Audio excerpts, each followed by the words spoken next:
personal injury case, it is incumbent upon the person who's injured to establish 4 things to make their case successful.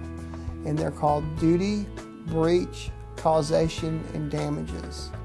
Don't want to scare you by those things. I just want you to understand, in the courtroom, if the case has to go to trial, those things are the issues that the jury will be asked to decide, and the judge will instruct the jury upon at the close of all the evidence.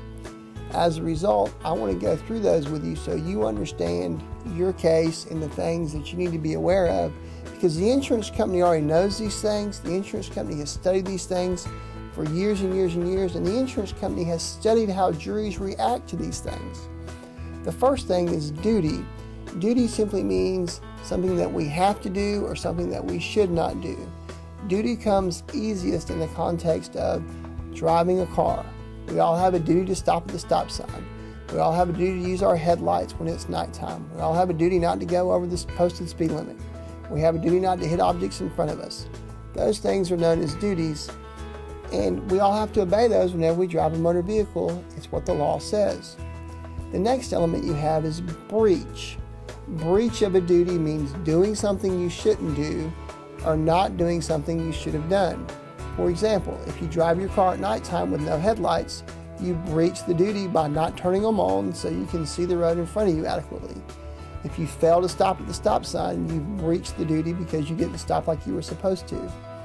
In order for a personal injury case to work, you have to have duty and breach. The third element of a personal injury case is causation, and that means that the duty and breach of the other party caused you to have the fourth thing, which is damages. Those 4 elements, duty, breach, causation, and damages, never change, and if your case goes to trial, that will be what the jury is left to decide after they are instructed what the law is by the judge.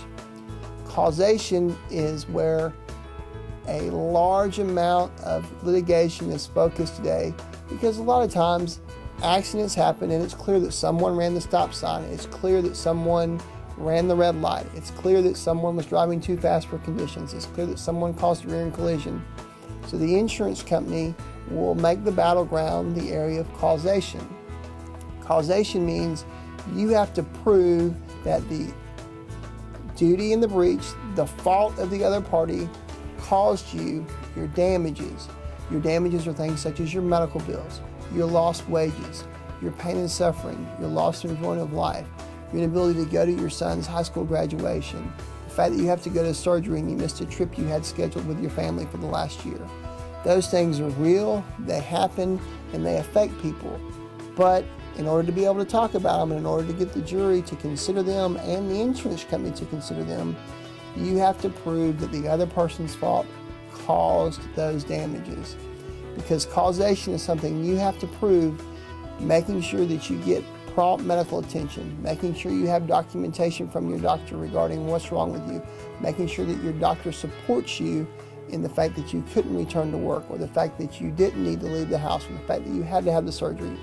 All these things connecting what the other person did wrong to your damages through that link of causation is absolutely critical. We understand this. The insurance company understands this.